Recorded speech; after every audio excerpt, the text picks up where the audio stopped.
તો એના પછી આવે છે સ્વાધ્યાય 13.2 નો છેલ્લો સવાલ એટલે કે સવાલ નંબર 6. તો છઠ્ઠો સવાલ કંઈક આવો આપેલો છે. એક વિદ્યાર્થીએ પ્રત્યેક 3 મિનિટનો એક એવા 100 ગાડાઓ માટે રસ્તા પરથી એક જગ્યાએથી પસાર થતી ગાડીઓની સંખ્યાની નોંધ કરી અને તેને નીચે પ્રમાણે કોષ્ટક સંક્ષિપ્ત સ્વરૂપે દર્શાવેલ છે. તો આ જે માહિતી છે એ માહિતીનો આપણને શું શોધવાનો કીધો છે? બહુલક શોધવાનો છે. માહિતી કંઈક આ પ્રકારે આપેલી છે. હવે આપણને જે શોધવાનું કીધું હોય એટલે કે બહુલક શોધવાનું છે.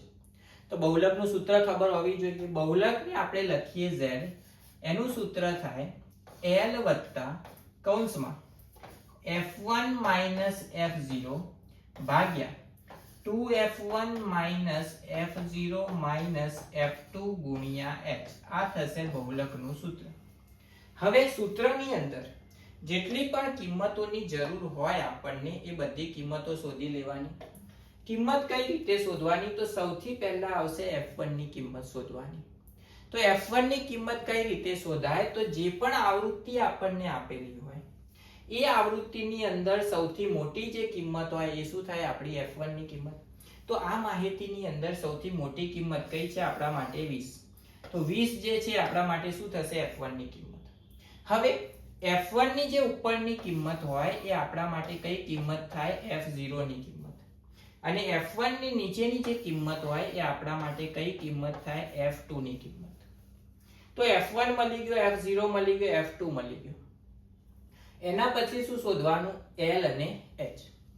તો l કઈ રીતે શોધવાનું? તો જે આપણને f1 આપેલો હોય એ f1 ની જે અધર સીમા હોય એટલે કે નાની જે અંતરાલ હોય એને આપણે શું કહીએ? l ની કિંમત. તો f1 માટે અધર સીમા કેટલી થશે? 40. તો 40 આપણા માટે શું થશે? l. અને h એટલે શું હોય? તફાવત. તો 10 અને 0 એનો તફાવત કેટલો થશે? 10 નો. બધી જગ્યાએ 10 નો તફાવત. તો h ની કિંમત કેટલી થઈ જશે? 10. હવે બધી કિંમતો મળી ગઈ તો સૂત્રની અંદર કિંમતો મૂકી દઈએ અને સાદુરૂપ આપી દઈએ તો શું મળી જશે? આપણને જવાબ મળી જશે. સૌથી પહેલા તો l ની કિંમત કેટલી હતી? 40. તો અહીંયા આવી જશે 40 વત્તા કૌંસમાં f1 ની જગ્યાએ આવશે 20 માઈનસ f0 ની જગ્યાએ આવશે 12 ભાગ્યા f1 ગુણ્યા 2 એટલે કે 20 ગુણ્યા 2 કેટલા થશે? 40 માઈનસ f0 એની જગ્યાએ 12 માઈનસ f2 એની જગ્યાએ આવશે 11 ગુણ્યા h એટલે કે તફાવત કેટલો હતો? 10 નો.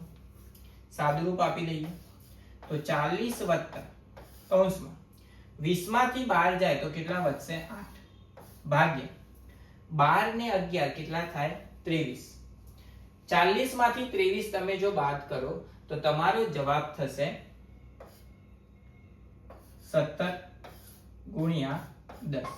સાદુરૂપ આપી દઈએ આને તો 40 વત્તા 8 ગુણ્યા 10 થઈ જશે 80 ભાગ્યા 17. તો 80 ભાગ્યા 17 આપણે કરી અને 40 માં ઉમેરી દઈએ તો આપણને શું મળી જશે? આપણો જવાબ મળી જશે.